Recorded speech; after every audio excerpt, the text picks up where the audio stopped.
Welcome to Bridges episode 5. We are back building bridges between marketing and finance. And I just want to thank everybody for the engagement and content. We're averaging almost 50,000 views of video right now across this content, and the feedback has just been incredible. And so I'm grateful to everybody who's tuned in. And please keep sharing this with your finance teams, keep sharing this with your marketing teams, put them in the room together and make them watch it, because this is how we're going to continue to build better, more profitable, more predictable e-commerce brands.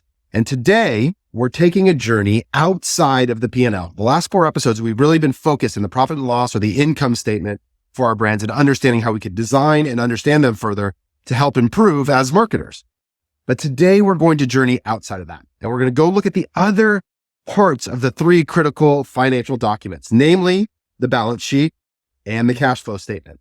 And we're going to understand how we can transfer value outside of the P&L and the limitations that we face if we only look at that document, even as marketers, and begin to understand actually how we turn from paper value into liquid value. We're creating cash today.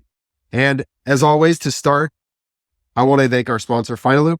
And if you are interested in the best way in the world to get instant visibility and the fastest actualization of your accounting across these critical financial documents, they're the best. Again, I've talked about Leo. He's a friend and somebody that I trust to continue to evolve this product to serve you. And, you know, in many cases, tools are built for lots of business models. And so something like QuickBooks, which is a great product, which I've used for many years, was built as an incredible resource to service all of e-commerce. In the same way that Excel might be for brands, but then come along opportunities for better data platforms and better accounting software that serve us uniquely in our industry.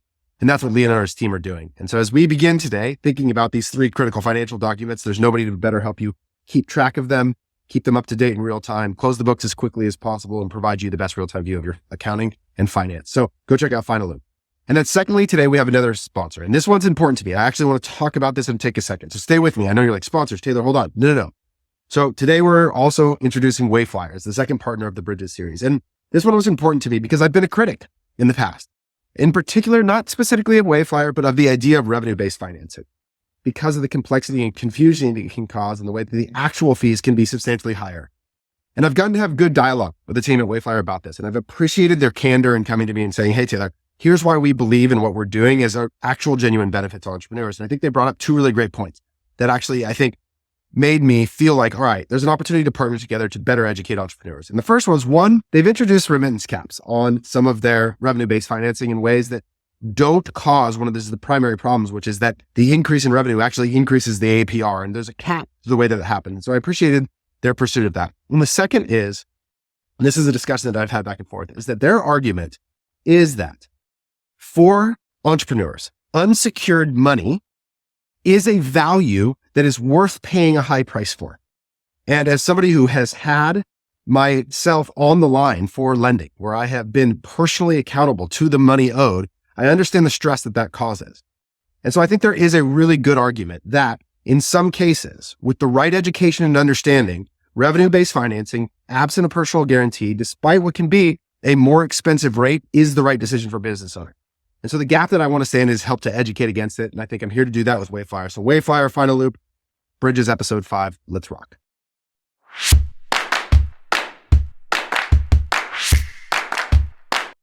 Welcome to Bridges episode 5, going from paper to liquid, where we learn to transfer value outside of the P&L into your bank account. And to start this episode out, I want to tell you a story about how personal this specific journey is to me. And that story is about this brand right here, Bamboo Earth. So for those of you that don't know, outside of Common Thread Collective, where my day-to-day job is to help run one of the most awesome e-commerce growth agencies in the world, me and my partners also own and operate a skincare brand called Bamboo Earth, part of a company called 4x400, where we have bought and sold e-commerce brands for the last 5 years together. And Dave Recook and Josh and Ian, who are my partners in that business, they run it on a day-to-day basis. But I want to tell a story about that brand. So some of you may not know that part of what informs my view is that I'm also an owner operator alongside being a marketer and service provider. And in the last year, at the end of 2022 and in the middle of 2023, we had 2 separate transactions where we were selling Bamboo Earth fall apart at the finish line. Now, this is important for a couple of reasons. 1, it was indicative of the environment that we are now in, where access to capital, even for acquirers, these were strategic companies that have raised a lot of money, but that access to capital is actually on an as-needed basis where they have to go to their LPs and request and sort of present a deal and get the transaction approved. They don't just have the money sitting in a bank account. And in both cases, the LPs said, no, e-commerce is not the place for writing checks right now. And they couldn't get the deal done, although they had already committed it. And that was really frustrating. It was a lot of money on the table for us. And this has happened multiple times in my career where there's a transaction that sort of gets stuck at the finish line. And I learned in that moment a couple of things. One is we're in a new era. The access to capital is tight. Two, I don't want to be dependent on anyone for access to liquidity and value. And this is, I think, what I want us to begin to process today is that the options for creating value in your e-commerce business begin with an understanding of how cash, the actual tangible liquid asset, ends up in your pocket. And the reality is the P&L, the document we've been looking at together for the last 4 episodes in this series, isn't going to help you solve that problem. And despite the fact that in Bamboo Earth, we are P&L profitable every month at a large level, I don't have any dollars in my pocket from this incredible business. And so then when that happened, when that second transaction fell apart, us as a group of partners committed to not being dependent on other people. We were going to figure out how to make the business work for us, to create the liquidity we need to capture the value in this inside of the incredible business. And learning to operate the business such that it can produce for you money in your pocket, the actual thing that you started a business probably to do, or you as a marketer are there to help someone create, is a critical resource. And it begins with an understanding of how you transfer your knowledge outside of the P&L to the balance sheet, to the cash flow statement, and understand how to grow those assets. So marketers, as I'm always speaking to you, today the goal is for you to understand and leave with an internalized sort of little phrase in your head. And that's that good marketers make their managers happy, but great marketers increase shareholder equity. That's what we're going after today. All right. So now that we know you're committed to being a great marketer, let's talk about how you go about creating shareholder equity. And what I love about this term, and part of the reason that finance is my love language, is I appreciate words that have mathematical definitions. You may have been following along as you've watched Twitter, right with me at the center, have this debate around phrases like top of funnel that have no agreed upon shared definition, which makes it so hard to have a conversation and create alignment and action around it.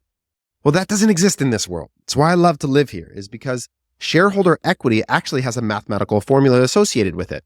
And in this blog, which is a great resource from Shopify on the basics of accounting, we see that we have this formula: assets equals liabilities plus shareholder equity, which if we do a little algebra here, we subtract liabilities from this side. What you get is that shareholder equity, the thing you marketers are going to learn how to create, is simply assets minus liabilities. Well, the beauty is this is the output of a balance sheet. So as we move from the P&L to an understanding now of the financial document of the balance sheet, what we're seeing is an accounting for the assets and liabilities of a company that, when combined, give you a view of the value of the shareholders' ownership in a business. So in e-commerce, what are examples of assets that we can try to affect? Well, there's cash. That's the most obvious one, the bank balance. There's accounts receivable, people that owe you money in the future. Things like furniture, equipment, real estate, vehicles, patents, and of course, inventory, right? These are all examples of items that will show up on a brand's balance sheet. Things that could be turned into cash within a year are considered short-term value, and things that have a longer payback period or that might be amortized end up, like real estate or machinery, might be considered long-term assets. And then liabilities are pretty obvious. You take a loan from our friends at Wayflyer, they provided you a great set of financing, that's a liability. You owe somebody money. Accounts payable. This could be your own payroll. This could be a external vendor, anybody that you presently owe money to. Accrued expenses. This is a big one. Think about something like PTO balances that are a liability that you're accruing for your employees over time. A mortgage, credit card balances, payroll, taxes owed, et cetera, et cetera. These are all things where you owe money. And the relationship between the assets and the liabilities equals the shareholder equity. So if we want to think about this and go, okay, all right, Taylor, so we had the P&L and we were talking about how to grow the profit of a company. Well, I don't see profit on the balance sheet. That's right, it's not. Profit is not an asset. Profit is a measurement of the function of a business. The asset itself is the cash. And this is really critical, is that when we looked at the P&L together in the last few weeks, we stopped at the operating income line, or what might be referred to as EBITDA. This is a phrase: earnings before income, taxes, depreciation, and amortization. Okay.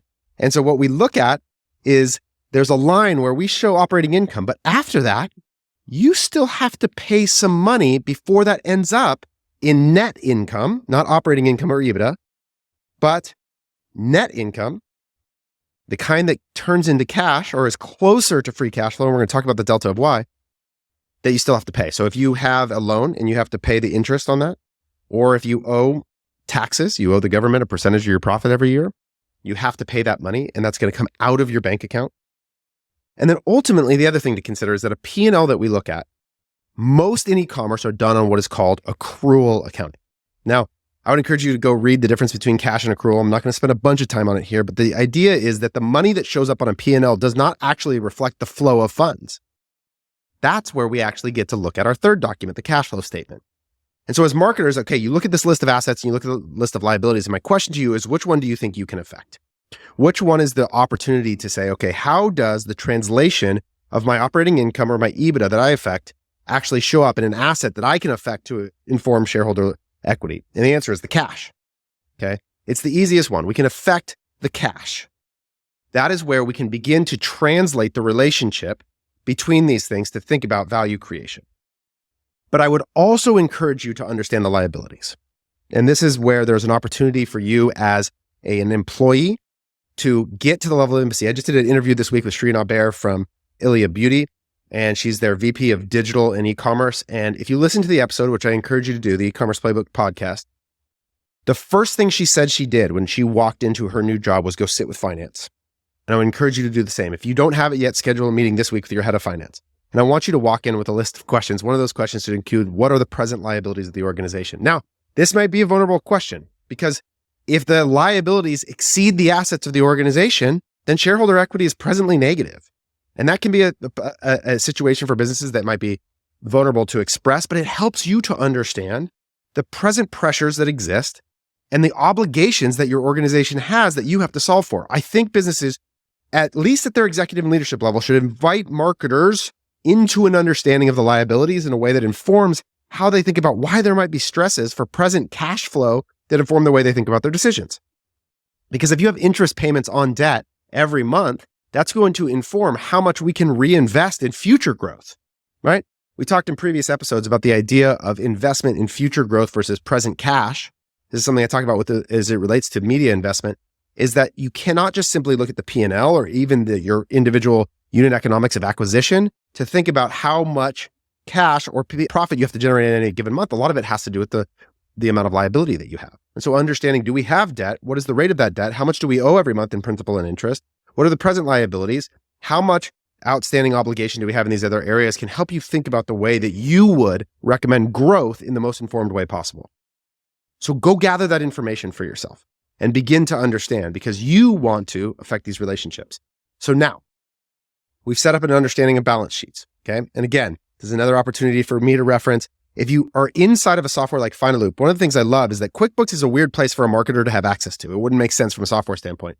But something like Finaloop is beginning to build the kind of environment where you could see marketers and finance people be interacting in the same software.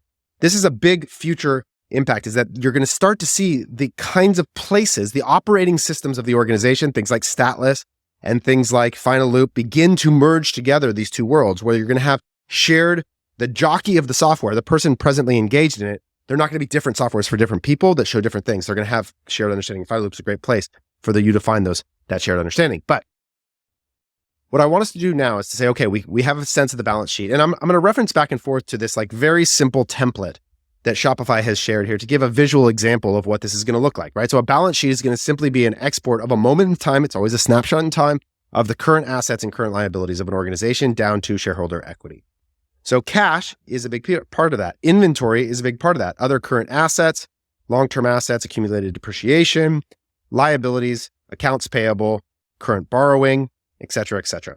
So that net result is the shareholder equity. So you want to go out and say that you are here to affect that. Well, this one right here, cash.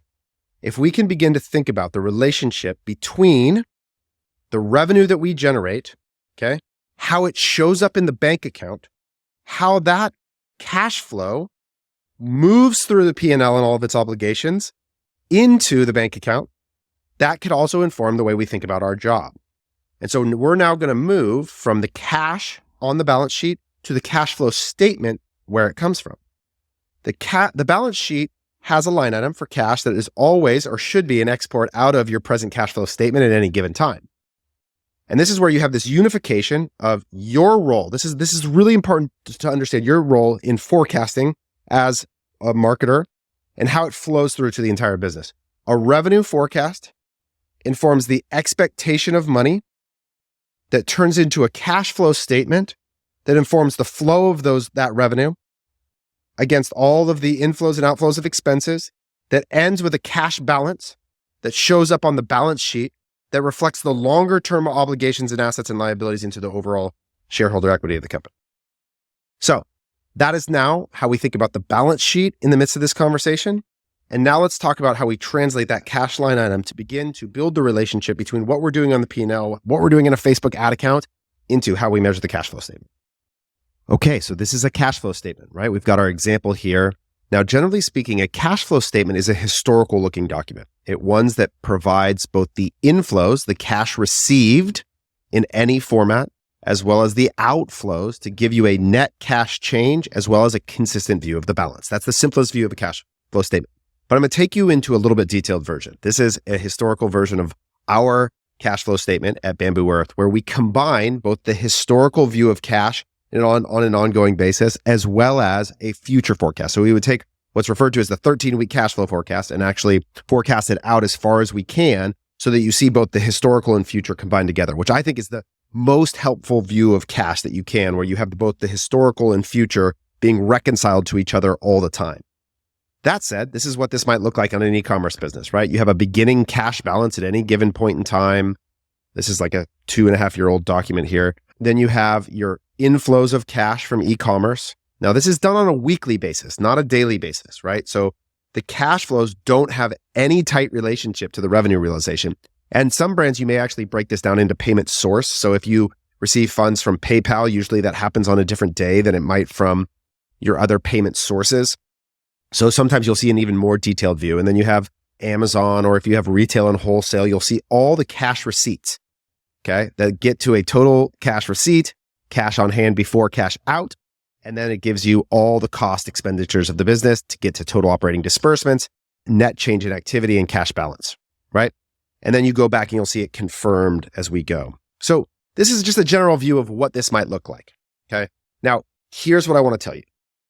If you are a marketer, and this might sound abnormal, I am not taking a job as an executive, as a VP of growth, as a CMO, as a head of marketing, unless I have access to the cash flow statement, okay? And the reason is because this is where the pressure on your job actually gets created. It gets created in this document. This is where the true decision-making source of an organization occurs in most cases, is that there are things in here that will drive decision-making in ways that if you don't have access to will show up as abnormal, like pressures that seem to misalign in some cases with your goals, right? And so I want to understand at all times, remember we talked about the liabilities, but I want to understand the payment frequency relative to my present cash. So in other words, what is my principal and interest on debt relative to my current cash? How does that factor into it? I want to understand lead times of production and how the outflow of purchasing inventory maps against the realization of that revenue, right? I want to understand all other expenditures. I want to understand distributions as they're occurring to shareholders and why those are motivated and how frequently they're occurring. I am not taking a job without that understanding. And finance teams, you've got to bring, I'm not saying the whole marketing organization, but your marketing leader needs to understand the flows of cash. Because the reality is death only occurs here. You don't die in the P&L. You don't even really die on the balance sheet. You die in your cash flow. The way a business goes bankrupt is it runs out of cash. And so at the root of all of this is the attempt to grow the cash balance that grows the balance sheet, that grows shareholder equity, and it all occurs in this sheet. But most importantly, I want to talk about how you affect it. So today we're going to go through 4 ways that you as a marketer can help your finance team by improving cash flow. And the first one begins in what I call the marketing calendar. So when we think about building a marketing calendar, I have this sort of YouTube video that you can go watch called 4 Peaks Theory, where we talk about the design of the revenue and marketing initiatives that your business is going to go after. And in e-commerce, one of the biggest challenges that tends to exist that threatens the cash flow statement is the seasonality of our industry, right? So we all know that holiday tends to create a big peak. Okay. So we know that Black Friday, Cyber Monday, and holiday is usually, for most e-commerce brands, can represent upwards to 50 to 60% of the total revenue realization of the year. Now, most brands also have at least one other built-in moment on the calendar. This could be Valentine's Day, it could be Mother's Day, Father's Day. For a big summer brand, like if you're selling swimwear, it might be Labor Day. Like whatever it is, there is some additional second moment. And they provide these 2 points on the calendar where there is an influx of demand that you are capturing and realizing. Maybe if you're in health and fitness, it's just January and you have November, December, and January, and it's all sort of collapsed into this one period. What I want you to understand as a marketer is that as you begin to think about the design of the marketing calendar, the stories, campaigns, initiatives that you're going to do, if you can understand the flow of cash, you will be able to better support the business. Let me give you an example of one of the primary challenges that brands face. Is that holiday, which is the largest inventory outlay because you're doing the highest amount of revenue, generally comes off of one of the lowest periods of the year. So if you think about lead times for manufacturing, think somewhere between the range of like 8 to 16 weeks. So 8 to 16 weeks out of Black Friday, Cyber Monday means that in July, August, and September, you have to make your biggest purchase order of the year in a time when your revenue is often the most depressed. Q3 for e-commerce is a really challenging period of time. So how can you, as a marketer, begin to think about how you could solve for that problem? What is the story or cultural moment or promotion that you can build into the calendar to help create some cash realization ahead of making that big PO, right? This is the kind of ideation where now you are moving out of just thinking about stories that are naturally built into the calendar for my brand to saying, what is the need of the business from a cash standpoint? How do I design story against it? How do we think about the releases of our product calendar relative to those naturally built peaks? And so this idea that there's something called 4 peaks, where the idea is that there's progressively each quarter, something that you say that drives an influx in demand and the capture of new customers becomes an important part of how you think about planning. Great marketing executives consider the flow of cash in designing the marketing calendar. And the best way to do that is go back and look at the historical flow of funds. Where's the low point? Find the low point, find the story associated with it, and see if you can solve it in the future. This will make you a really impactful marketing leader in connecting to that statement. The second thing I want you to consider is offer design around inventory, okay? Creative strategy is a very big buzzword in our industry, and I've been on record saying that creative operations and system design is actually the key. And part of that great system design is accounting for what we're selling and why. It's a merchandising consideration as a creative strategist that's connected to the inventory position of the organization. If we go back to the balance sheet, one of the biggest line items in any e-commerce balance sheet is always going to be inventory. And the purchase and sale of that inventory is often an issue that you have to take into deep consideration. Now, what I'm going to say now is more true in the scenarios where you have more broader SKU assortment, or you have inventory risk of a perishable, and you don't have one single evergreen SKU that's good forever. In that business, what I'm about to say is less important. But as you grow and you have a more diverse set of SKUs, you have more variants, colors, sizes, etc., what I'm going to say becomes critically important. Great offer design has a consideration for P&L level objectives, solving for operating income and EBITDA, and it has a balance sheet and cash consideration, which is turning bad inventory into liquid cash, okay? If you can become familiar with a report that shows you the state of your inventory, in other words, how much inventory you have, let me show you an example inside of Statless. So this is our inventory dashboard where we track the value of the present inventory, days of inventory remaining, average weekly sales, sales by week, etc. And what I want you to notice is that, like, if you look at our core SKU, right, where we generate the most sales revenue, you'll note which is our Intense Cactus Concentrate. And we have about 40 days of inventory remaining. And ideally you have what's called just-in-time inventory, which is the days of inventory remaining always stays somewhat related to the lead time to produce. So you're sort of always receiving it just in time as you're expiring, and you're never holding tons of excess inventory. That's like the dream in e-commerce, right? That's what on-demand enables and other things. But if you begin to understand the areas where you have years of inventory remaining, where you are way overvalued on some of these things. Now, some of these are not actually true because they're kitting that includes other SKUs. And so this is more just an illustrating a point than suggesting that we really have 60,000 days of inventory for this product. That's not really the case, but let's assume it is for the sake of the conversation. If you know, and this idea of average days of inventory remaining, which is just simply the total inventory count divided by the average weekly sales velocity, and you can identify for your business alongside the core function of the organization, which is to say the things we're trying to sell, the best stuff that we're trying to sell at the best margin, if you can also always have an eye on the ball for liquidation opportunity, which is to trade product for cash, even if that is at break even or a slight loss, you're going to fuel a healthier inventory position and also a healthier cash balance. The reality is, although inventory sits on the balance sheet as an asset that has a cash value associated with it, it's sort of a mirage in the sense that you can't actually turn all that inventory into cash at that value, even if you wanted to. But if you as a marketer know, okay, I have a bunch of excess ABC, and I also have an existing customer revenue problem. Ooh, could I take this excess inventory and create a special offer for my VIP customers that says, hey, we have too much of this thing, or special promotion for you for 1 week only, where I'm liquidating an asset. And maybe you do this in new customer acquisition. You could try it all sorts of ways. But the point is, I'm going to help the cash balance by liquidating this bad inventory that's lapsed, that doesn't appear to be selling anytime soon, to support the overall growth of the business, even though it may deteriorate the efficiency of the P&L in the short term. I'm going to collaborate with my organization to have that. And this is especially true if you have a marginal excess.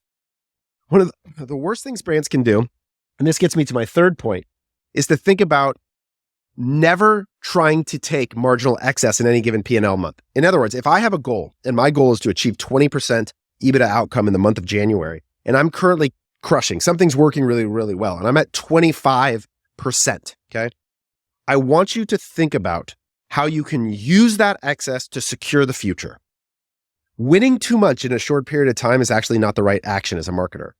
I want to secure the future. And the way I secure the future is I can take a marginal depreciation by liquidating it bad inventory to get into a better cash position and buy better product. I can go out and acquire new customers. I can flex my ad spend up to take a slightly lower AMER for a period of time to bank a bunch of future existing customer revenue. And the other thing I can do, and this is the third way that you can really begin to understand how you as a marketer can impact cash flow, is I can understand my vendor relationships and obligations, and I can prepay expenses. Prepaid expenses are an asset on the balance sheet that short-term depreciates cash, but you're leveraging your strong cash position to secure and de-risk the future. Okay, we just did this at CTC. We've had a great month in January. And so we had excess profit. And one of the things that we want to do all the time is we want to go prepay expenses. This can include debt service. This could include software contracts. This could include agency fees. There's all sorts of ways that you can uniquely understand your vendor relationships and go and prepay expenses. It's a big opportunity. So that's you knowing the market that you're in, knowing the cash position related to the P&L, right? Because I don't want to fail at the P&L, which is really important. I have goals against my contribution margin goal and another to trade it for cash unless I have to. But in the event that I have excess, I'm going to secure the game for the future. I'm actually going to set myself up to be better. I might even not just prepay the expenses from a balance sheet standpoint. I might put it all on the P&L in that month, right? Depending on what the opportunity is and how I think the future looks. And then the fourth thing that's always the biggest consideration for your cost is the efficiency of new customer acquisition. One of the biggest things that I see people do in the deterioration of their cash is they have negative contributing net new customer acquisition. And in many cases, this is about where the forecast for the business connects to the cash requirements of the business. There are a lot of brands out there that are deteriorating their cash in the pursuit of growth. And if you could get the organization invested in a slower top-line growth expectation, more efficient new customer acquisition such that we are crossing the threshold into first-order profitability, you will do wonders for the bank balance.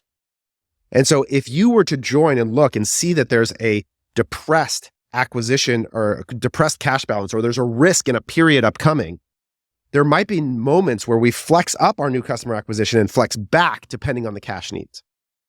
So all of these things are ways that the intimacy of knowledge across all of these different documents, the amount of inventory on the balance sheet, the present cash and the liabilities that we're required to service, to the EBITDA expectations and the revenue opportunities, all become areas that are levers that you as a great marketing leader can design the flow of campaigns to flow out of a business objective. The reality is the marketing calendar serves a business objective. It's not just storytelling. And if you get stuck sitting exclusively on the idea that like, when's the best time Taylor Swift's talking about the Super Bowl? And so I should, no. What does the business need? And how do you as a marketer partner with the finance team to deliver on the highest value expectation? So the goal is not to just build value in paper. It's to build value in liquidity. It's to build value in shareholder equity. And there's 4 clear ways you can do that. Clear design of the marketing calendar. Go watch 4 Peaks Theory and understand how you can design a marketing calendar to impact cash flows. Number 2, sorry, I'm looking at my notes here. Number 2 is offer design around aged inventory. How can I understand the position of inventory that I have and think about creative that supports not just maximum margin capture and new customer acquisition, but also maximum cash realization against aged inventory? Really impactful. Number 3, how do I understand the market of vendors and opportunities that I have? How do I get more intimately clear on what credit cards exist? What payment terms are available? What are the current payment terms of all my vendors? Are there ways to negotiate longer payment terms? Can I get from net 7 to net 30? Can I get from net 30 to net 60? Just ask. A lot of software vendors are very willing to do this. We're right now, as an example, CTC, strong cash position. If my vendors negotiate, I will trade assets. Like I'll trade longer terms for different payment terms. And if you're satisfied with the relationship and you'll go from 12 to 18 months, I'll go from net 30 to net 50. No problem. You can positively affect that. You can understand the partners in the organization like a Wayflyer. What are the terms of lending? How could I bring those to the table?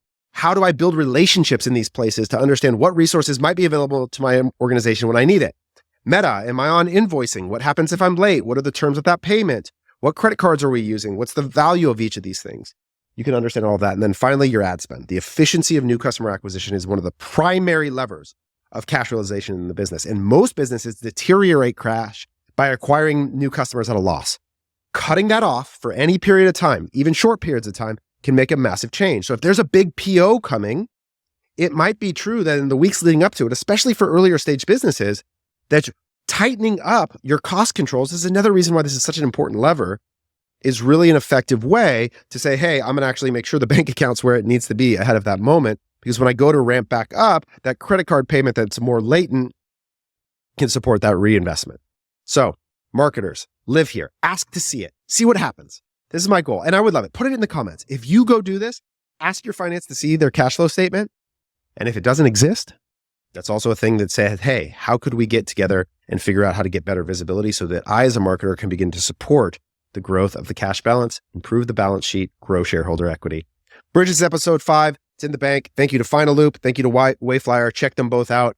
And hey, keep spreading the word. Please share this with somebody. And if it's been useful, let me know. Let me know what other topics you want to do. We've got some cool conversations upcoming between CFOs and marketers in a way that I think will be super helpful.